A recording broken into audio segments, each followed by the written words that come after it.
Hello दोस्तों, आज हम बात करने जा रहे हैं केरल हाईकोर्ट के एक अहम फैसले की, पीसी हरी वर्सेस शाइन वर्गीस, जो 25 जुलाई 2025 को एक बड़ा फैसला आया था। ये फैसला ना सिर्फ चेक बाउंस मामलों को प्रभावित करेगा, बल्कि हर उस व्यक्ति के लिए भी ज़रूरी है जो कैश में बड़े लेन देन करता है। तो आइए इस केस को पूरी तरह समझते हैं, शुरुआत से लेकर अदालत के अंतिम निर्णय तक। इस केस में आरोपी थे पीसी हरी और शिकायतकर्ता थे शाइन वर्गीस। आरोप यह था कि आरोपी ने शिकायतकर्ता से 9 लाख रुपए का लोन लिया और उसके बदले एक चेक दिया। जब चेक बैंक में जमा हुआ तो वह फंड इनसफिशिएंट के कारण बाउंस हो गया।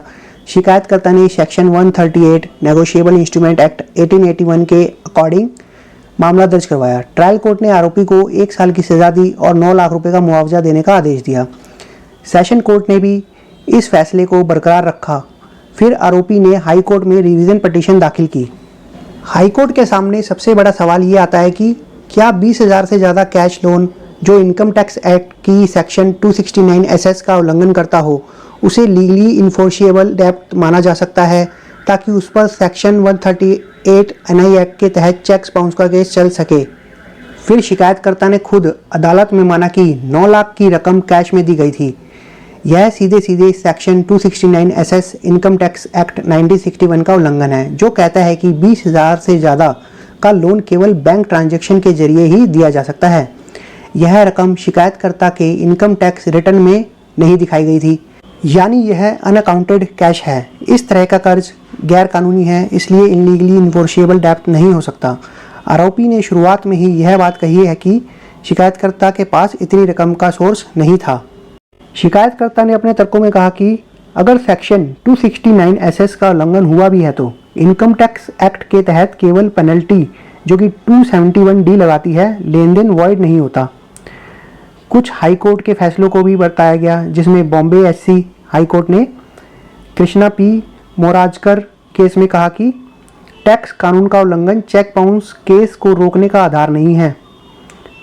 सेक्शन 139 NI एक्ट में प्रिजम्पशन आरोपी के खिलाफ है और आरोपी इसे रिबेट नहीं कर सकता और ना ही कर पाया। अब हम बात कर लेते हैं हाई कोर्ट के कानूनी विश्लेषण की। तो इसमें presumption under section 139 NI act के अकॉर्डिंग एक केस था सुप्रीम कोर्ट का, रंगप्पा वर्सेस श्री मोहन। तो सुप्रीम कोर्ट में इसमें जो जजमेंट दी थी वो उसमें सेक्शन 139 में प्रिजम्पशन लीगली एनफोर्सिएबल डेब्ट के लिए भी है, लेकिन आरोपी इसे प्रीपोंडरेंस ऑफ प्रोबेबिलिटी से रिबेट कर सकता है।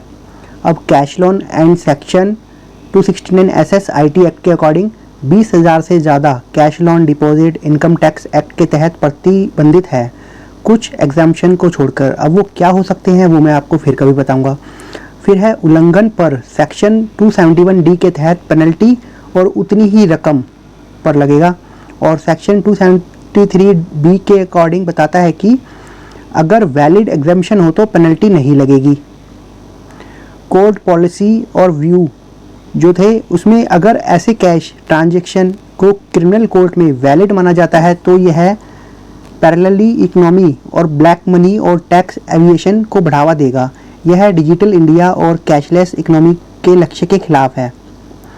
और जो हाई कोर्ट के फैसले पर टिप्पणी दी गई जो कि अदर हाई कोर्ट की थी, उसमें बॉम्बे हाई कोर्ट का डिवीजन बेंच कहता है कि वायलेशन से डेब्ट एनफोर्सिएबल नहीं होता। केरला हाई कोर्ट ने इस पर असहमति जताई। कोर्ट ने कहा कि इनलीगल ट्रांजैक्शन से पैदा हुआ डेब्ट लीगली एनफोर्सिएबल नहीं हो सकता जब तक वैलिड एग्जाम्पशन ना हो। इस केस के तथ्यों पर कोर्ट की राय थी कि शिकायतकर्ता ने खुद ही एडमिट किया कि वह टैक्स पेयर नहीं है और 9 लाख कैश में दिए हैं। कोई वैलिड एक्सप्लेनेशन नहीं दिया कि इतनी बड़ी रकम कैश में क्यों दी। आरोपी ने शुरुआत से ही कहा कि शिकायतकर्ता के पास इतनी रकम का सोर्स नहीं था। कोर्ट ने माना कि आरोपी ने प्रिजम्पशन रिबेट कर दिया, इसलिए डेब्ट लीगली एनफोर्सिएबल नहीं है। कोर्ट ने अपनी जजमेंट में कहा कि आरोपी की सज़ा और मुआवजा दोनों रद्द कर दिया। कोर्ट ने आरोपी को बरी किया गया। अगर कोई रकम आरोपी ने कोर्ट में जमा की थी तो उसे तुरंत वापस किया जाए। तो ये थी इस फैसले की जजमेंट, और इस फैसले से सीख यही मिलती है कि 20,000 रुपये से ऊपर लोन कैश में ना दे, हमेशा बैंक ट्रांजैक्शन करें। अगर कैश ट्रांजैक्शन 20,000 रुपये से ऊपर है तो सेक्शन 273B के तहत वैलिड एक्सप्लेनेशन तैयार रखें। चेक बाउंस के केस में प्रिजम्पशन है, लेकिन सही साक्ष्य से इसे रिबेट किया जा सकता है। इनलीगली कैश ट्रांजैक्शन कोर्ट में इन्फोर्सेबल नहीं होंगे। दोस्तों, ये वीडियो केवल कानूनी जानकारी और शिक्षा के उद्देश्य से है।